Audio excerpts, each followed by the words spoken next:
కొబ్బరి బొండం ఇలా కూడా తాగొచ్చని నాకు ఇప్పుడే తెలిసిందే. మీరందరూ ఇక్కడ ఉన్నారా? జామకాయలు సూపర్. కొబ్బరి నీళ్ళు అంతకంటే బాగున్నాయి. అసలు మిమ్మల్ని ఇక్కడికి ఎవరు తీసుకుని వచ్చారు? మిత్రాన్ని ఇంటి దగ్గర దించేసి వస్తానని నువ్వెళ్ళావు. జాంకాయలు కొబ్బరి బండాలు ఇప్పిస్తామని వీళ్ళిద్దరు ఇక్కడికి తీసుకొచ్చారు.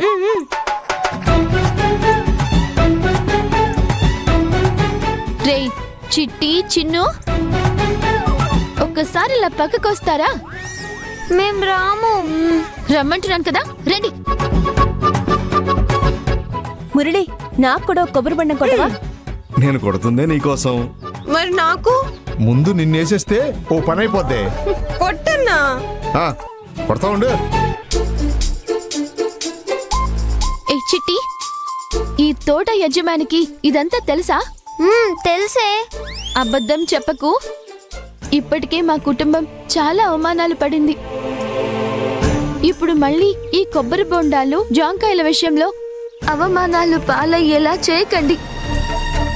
ఈ విషయం ఈ తోట యజమానికి తెలుసా, తెలియదా? తోట యజమాని వాళ్ళు పక్కూరికెళ్లారు. ఇప్పుడు అప్పుడే రారానంది.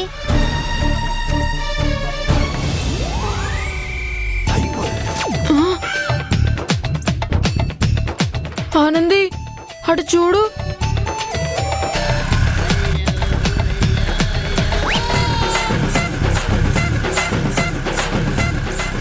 ఏమండి, ఆపండి ఆపండి ఆపండి. ఇంకా చూస్తావేంట్రా, పరుగుతి. ఏమండి, అటు చూడండి, మన తోటలో ఎవరు ఉన్నారు. జాంకాయలు దొంగతనం చేస్తున్నట్టున్నారు, వెళ్ళి చూడండి.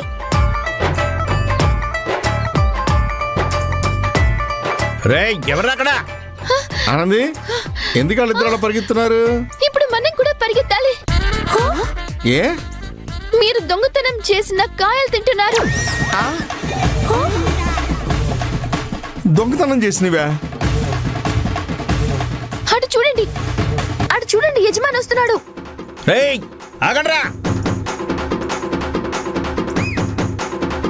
అయ్యయ్యో, ఇటే వస్తున్నాడే. ఇప్పుడు ఏం చేయాలనుంది? పరిగెత్తండి. అమ్మ బాబోయ్, పరిగెత్తండి. ఆగండి రే, లగెత్తండి లగెత్తండి. తొందరగా. ఏసౌ, పరిగెత్తవే. ఇంకోసారి వచ్చారంటే కాళ్ళు ఎరగొడతా. కుంభాలు కుంభాలు తింటాం కాదు, పరిగెత్తవే. అమ్మో అమ్మో, పరిగెత్తండి నాయన. అమ్మ బాబోయ్, అమ్మా అమ్మమ్మ, అమ్మ అమ్మ అమ్మ అమ్మ. ఈ పిడుగులు నమ్మి జాంకాయలు తింటూ తప్పైపోయింది. దొరికింటే తిన్నదంతా కక్కించాడు కదరా. కానీ నాకు ఇది చాలా థ్రిల్లింగ్ గా ఉంది మురళి. ఇప్పటి వరకు నేను ఇలాంటి ఎక్స్పీరియన్స్ చేసిందే లేదు. అవునా సార్? అసలు నాకు ఇలాంటి ఫ్రెండ్సే లేరు ఆనంది. ఉత్సవాలు పూర్తయ్యేలోపు మీరింకా చాలా చూస్తారు.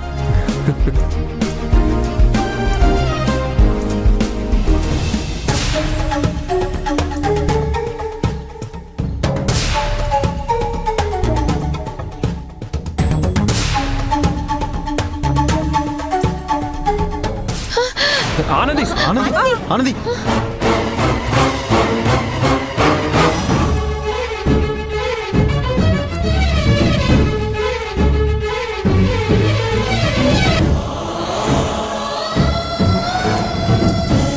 ఏమైంది ఆనంది?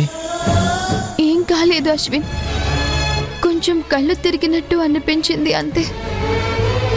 అస్తమానం ఎందుకు ఇలా జరుగుతుంది నీకు? అప్పుడే హెల్త్ చెకప్ చేయించుకోమని చెప్పాను, నువ్వు విన్నావా? ఇక్కడ చుట్టుపక్కల ఏమైనా హాస్పిటల్ ఉందా? పొద్దుటి నుంచి ఏమీ తినలేదు కదా, అందుకే కొంచెం నీరసంగా అనిపించింది. ఎప్పుడు ఇదే రీజన్ చెప్తావు. ముందు డాక్టర్ దగ్గరికి వెళ్దాం. అబ్బా, నాకేం కాలేదని చెప్తున్నాను కదా. అంతగా అయితే నేను హైదరాబాద్కి వెళ్ళాక డాక్టర్కి చూపించుకుంటానులేండి సార్.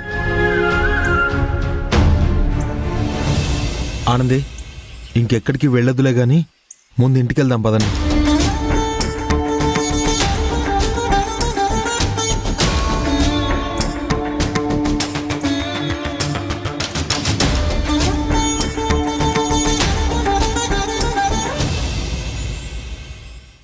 అమ్మా మీరందరూ బస చేయబోయే ఇల్లు ఇదే.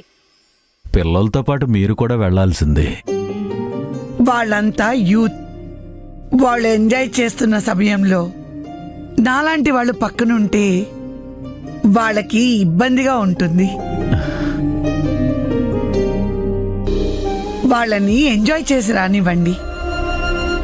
సాయంత్రం ఆనందితో పాటు అలా వెళ్ళి మీ ఊరు చూసొస్తాను. మీరు చెప్పింది కూడా నిజమేనమ్మా. పెద్దవాళ్ళం మనం కొన్నిట్లో దూరంగా ఉండడమే ఈ రోజుల్లో మంచిది. అపన్నా అపన్నా నమస్కారం అయ్యా. నమస్కారం. గుడి పెద్దలందరూ కలిసొచ్చారు. ఏంటయ్యా? ఈవిడెవరు? హైదరాబాదులో ఈ అమ్మగారు నడిపే హాస్టల్లోనే మా ఆనంది ఉంటుంది. అందరూ కూడా ఒక కుటుంబంలా ఉంటారు. అవునా? నమస్కారం అమ్మా. ఇంతకీ ఏం పని మీద వచ్చారో చెప్పనే లేదు. ప్రతి సంవత్సరం గుడి ఉత్సవాల్లో మీ కుటుంబం ఏదో ఒక బాధ్యత తీసుకునేవాళ్ళు. ఈ సంవత్సరం అసలు ఏమీ పట్టనట్టున్నారు.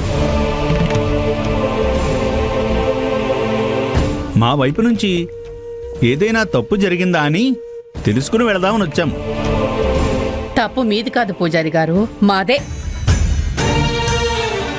ఈ ఊరిని, ఈ ఊరి పెద్ద మనుషుల్ని నమ్మి చివరికి ఇదిగో మాకీ గది పట్టింది. అందుకే మీ వీధిలోకే రాలేదు.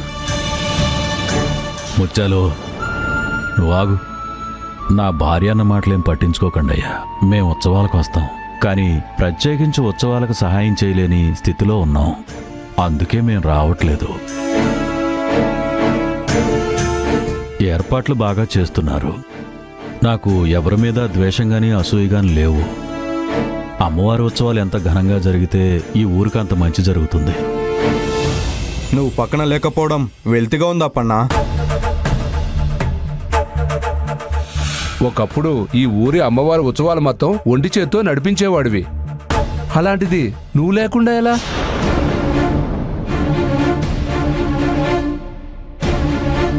నువ్వు పక్కకి తప్పుకున్నా దీన్ని మేము అంగీకరించాం. నిన్ను ఉత్సవాల్లో చురుగ్గా పాల్గొనమని పిలవడానికి మాత్రమే కాదు, అమ్మవారి నగలకు సంబంధించి తాళం చెవుల బాధ్యత నీకే అప్పగించాలని నిర్ణయించొచ్చాం.